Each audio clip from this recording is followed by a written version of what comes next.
كنا معكم فنفوز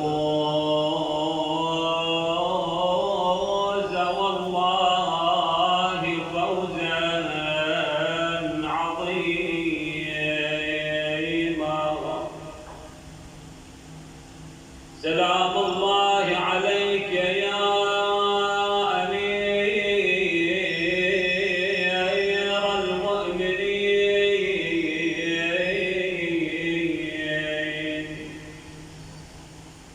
عظم الله أجورنا وأجوركم يا شيعة أمير المؤمنين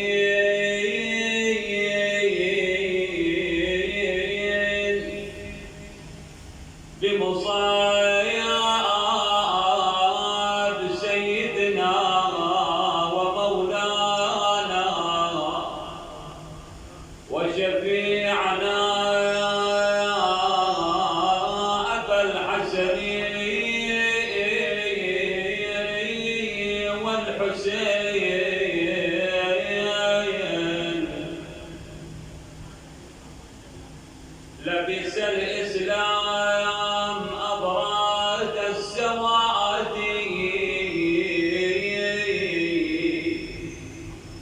يوم أرد المرتضى السيف المرادي.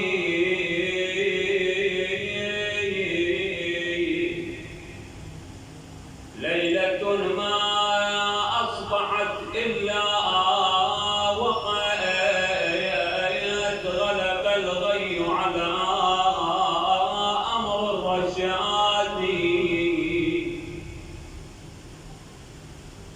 ما رعى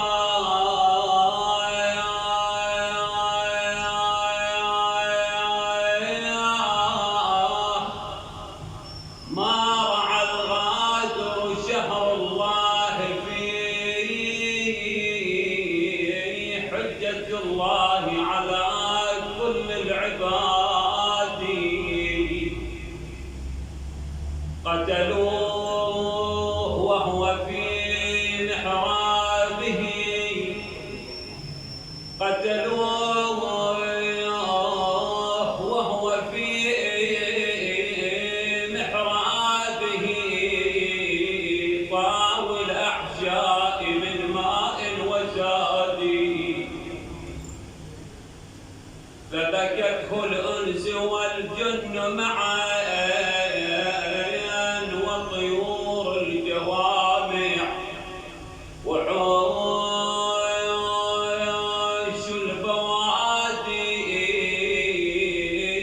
وبكاه الملأ الأعلى دما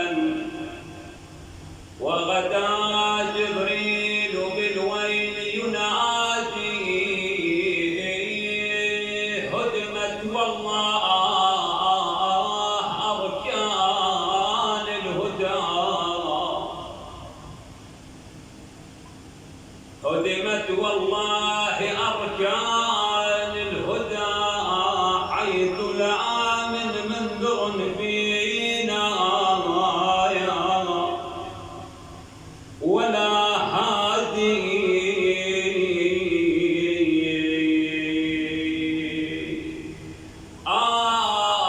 غمض عيون المرتضى ومدد الرجلي، غمض عيون المرتضى ومدد الرجلين وظل ينتحب يما الحسن وينوح الحسين. وزينب تنادي والدمع بالعين غدران غدران يا والدينا قصيد عيشي بشهر رمضان. بويا بويا فلا يبطل بعد فقدك حنيني حنيني بويا ولا يسجد على فراقك وليدي. بويا بويا يا علي فلا يبطل بعد فقدك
عظم الله أجورنا وأجوركم يا شيعة أمير المؤمنين بهذا المصاب العظيم.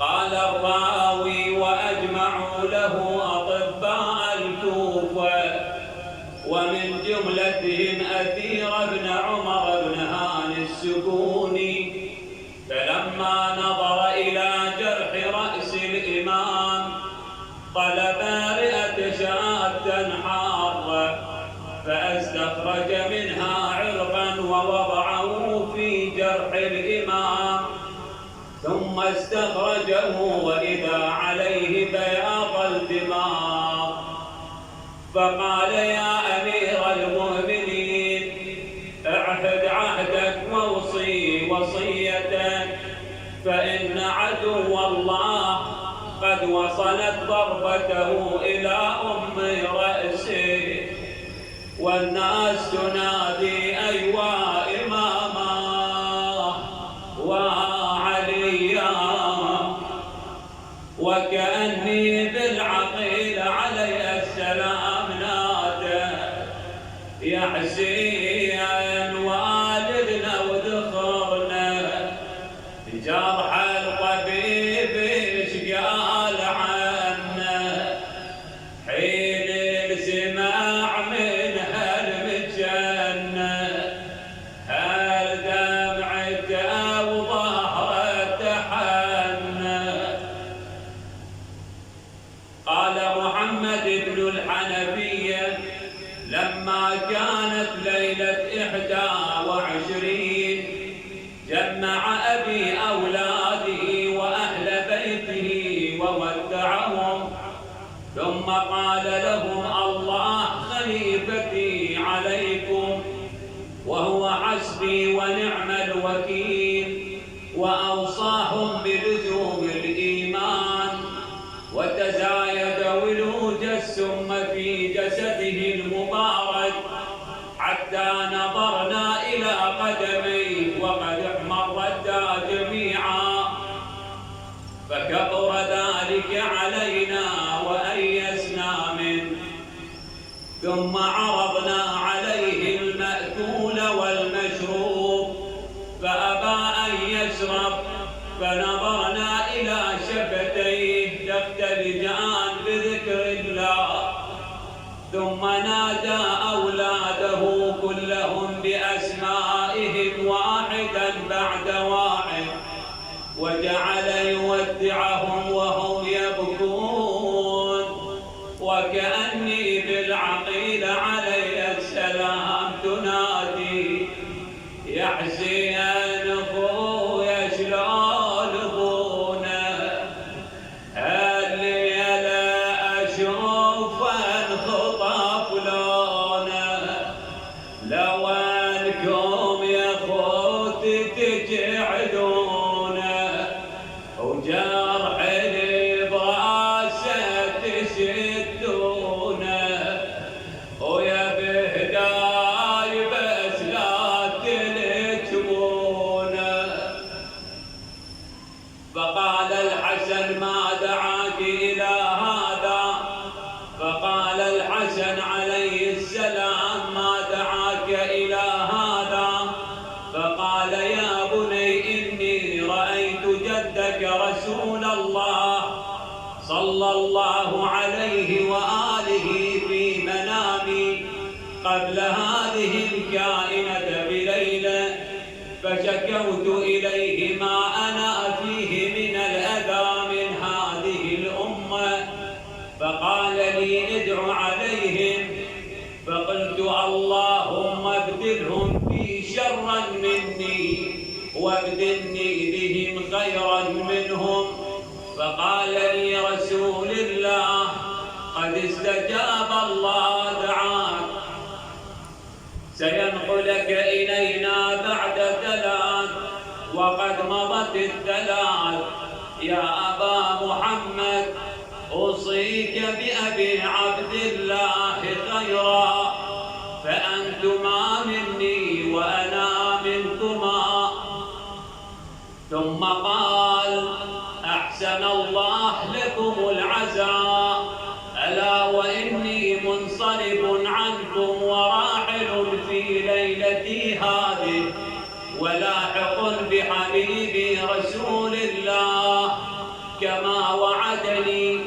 فإذا أنا مت يا أبا محمد فغسلني وكفني وحنطني ببقية حنوط جدك رسول الله، فإنه من كافور الجنة جاء به جبرائيل إليه. ثم ضعني على سريري، فإذا حمل مقدمة فاحملوا مؤخرة، واتبعوا مقدمة، فأي موضع وضع المقدم فضعوا المؤخر، وهو موضع قبري. ثم تقدم يا أبا محمد وصل علي وكبر علي 7، واعلم إنه لا يحل ذلك على أحد غيري إلا على رجل يخرج في آخر الزمان اسمه القائم المهدي من ولد أخيك الحسين، يقيم اعوجاج الحق. فإذا أنت صليت علي يا حسن فنح السرير عن موضعه، ثم اكشف التراب عنه، فترى قبرا محفورا ولحدا مثقوبا وساجية منقوبة، فارجعني فيها، ثم اسرج اللحدي باللبن وهل التراب علي، ثم غيب قبري. ثم قال اكتب هذا ما أوصى به أمير المؤمنين عليه السلام، أوصى أنه يشهد أن لا إله إلا الله وحده لا شريك له، وأن محمدًا عبده ورسوله أرسله بالهدى ودين الحق ليظهره على الدين كله ولو كره المشركون.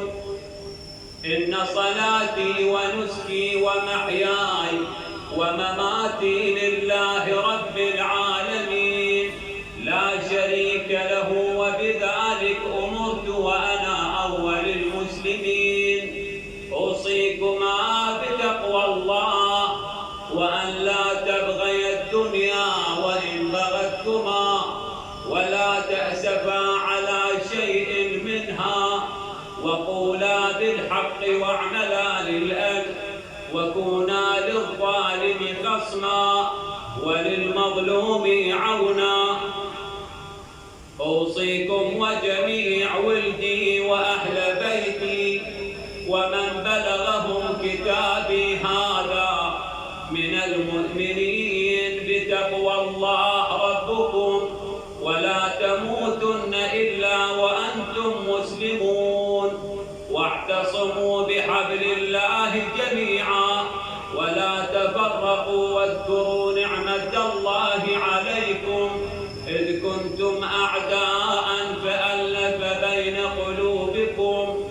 أوصيكم بتقوى الله ونظم أمركم وصلاح ذات بينكم، فإني سمعت رسول الله صلى الله عليه وآله يقول: صلاح ذات البين أفضل من عامة الصلاة والصيام. انظروا ذوي أرحامكم فصلوهم يهون الله عليكم الحساب. الله الله في الأيتام لا تغضوا أفواههم ولا يضيعوا بحضرتكم، فإني سمعت رسول الله صلى الله عليه وآله يقول: من عال يتيما حتى يستغني أوجب الله له الجنة. والله الله في القرآن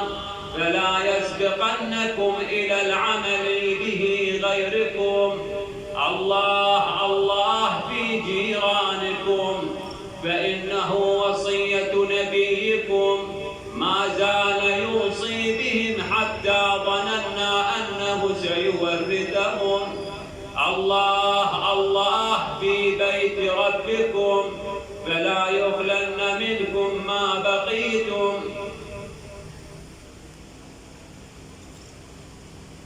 فإن ترك لم تناظروا. الله الله في الصلاة فإنها خير العمل وإنها عمود دينكم. الله الله في الزكاة فإنها تطفئ غضب ربكم. الله الله في صيام شهر رمضان فإن صيامه جنة من النار. الله الله في الجهاد في سبيل الله. الله الله في ذرية نبيكم فلا يظلمن بين أظهركم. والله الله في أصحاب نبيكم. والله الله في الفقراء والمساكين فاشركوهم في معايشكم. والله الله في النساء وما ملكت أيمانكم. فإن آخر ما تكلم به رسول الله صلى الله عليه وآله أن قال: أوصيكم بالضعيفين نساءكم وما ملكت أيمانكم. ثم قال: الصلاة الصلاة الصلاة. الله الله بالصلاة الصلاة الصلاة. ولا تتركوا الأمر بالمعروف والنهي عن المنكر فيولى عليكم شراركم ثم تدعون فلا يستجاب لكم. وعليكم بالتواصل والتبادل والتبار وإياكم والتقاطع والتدابر والتفرق. وتعاونوا على البر والتقوى ولا تعاونوا على الإثم والعدوان. واتقوا الله إن الله شديد العقاب. حفظكم الله من أهل بيت وحفظ فيكم نبيكم. وأستودعكم الله خير مستودع. وأقرأ عليكم السلام ورحمة الله وبركاته. ثم قال عليه السلام: يا بني عبد المطلب لا ألفينكم تخوضون دماء المسلمين خوضا تقولون قتل أمير المؤمنين ألا لا تقتلن بي إلا قاتلي.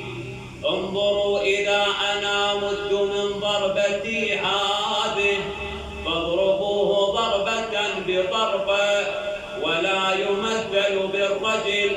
فإني سمعت رسول الله صلى الله عليه وآله يقول: إياكم والمثل ولو بالكلب العقور.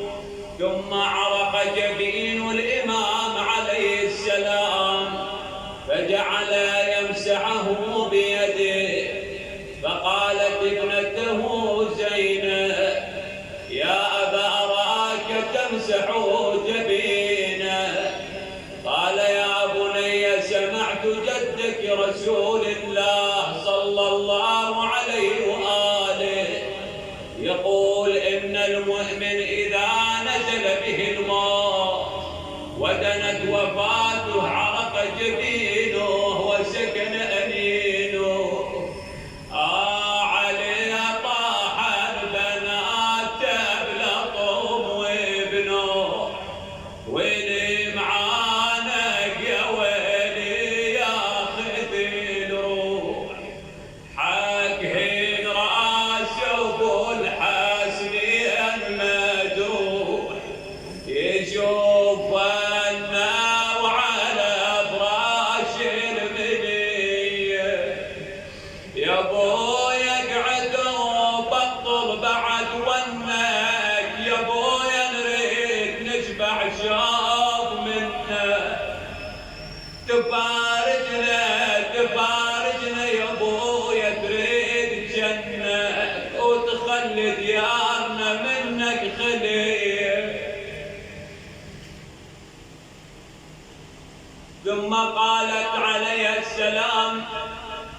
يا أبا حدثتني أم أيمن بحديث كربلاء وقد أحببت أن أسمعه منك، فقال يا بني الحديث كما حدثتك أم أيمن، وكأني بك وبنساء أهلك سبايا بهذا البلد خاشعين تخافون أن يتخطفكم الناس، فصبرا صبرا. ثم التفت الإمام عليه السلام إلى ولديه الحسن والحسين وقال يا أبا محمد ويا أبا عبد الله، كأني بكما وقد خرجت عليكما من بعدي الفتن، فاصبرا حتى يحكم الله وهو خير الحاكمين. ولدي يا أبا عبد الله، أنت شهيد هذه الأمة، فعليك بتقوى الله والصبر على بلائه.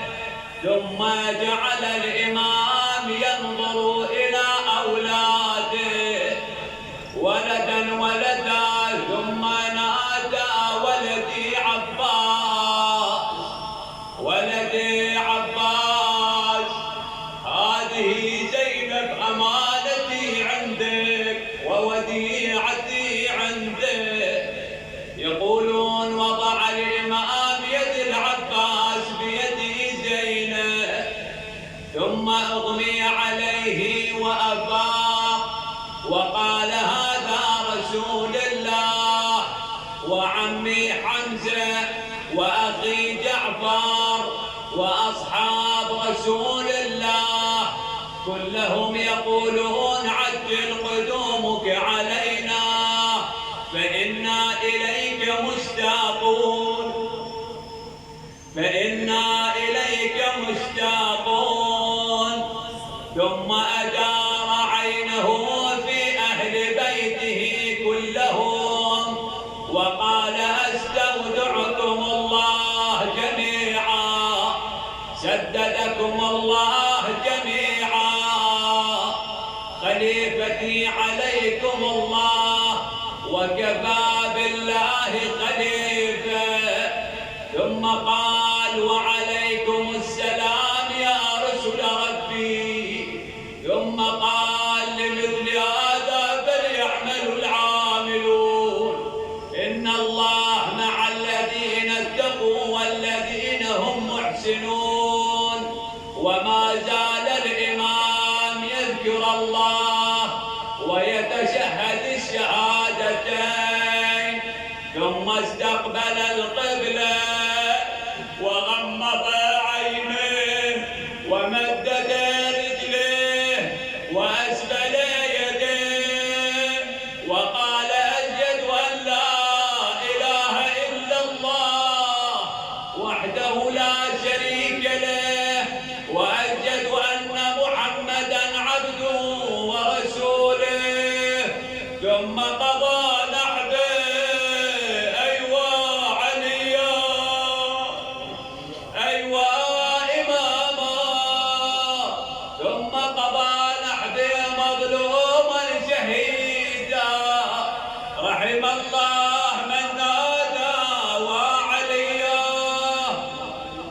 رحم الله من نادى وإماما، رحم الله من نادى وشهيدا، شبح للموت عينه وعدل رجلي، ولاده وبناته داروا علي، صاح وداعت الله ومدت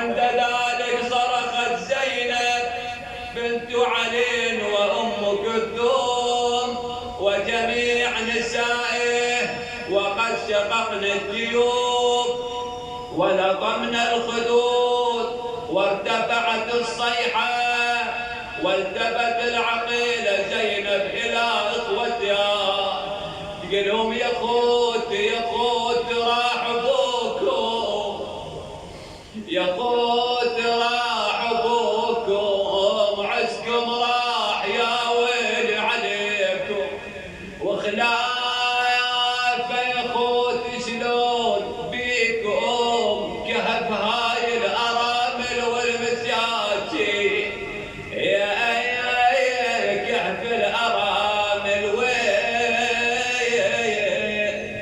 يا المساكين. فعلم أهل الكوفة أن أمير المؤمنين عليه السلام قد فارق الحياة، فأقبل النساء والرجال يهرعون أفواجا أفواجا، وصاحوا صيحة عظيمة، وارتجت الكوفة بأهلها، وكثر البكاء والنحيب والضجيج في أهل الكوفة وقفا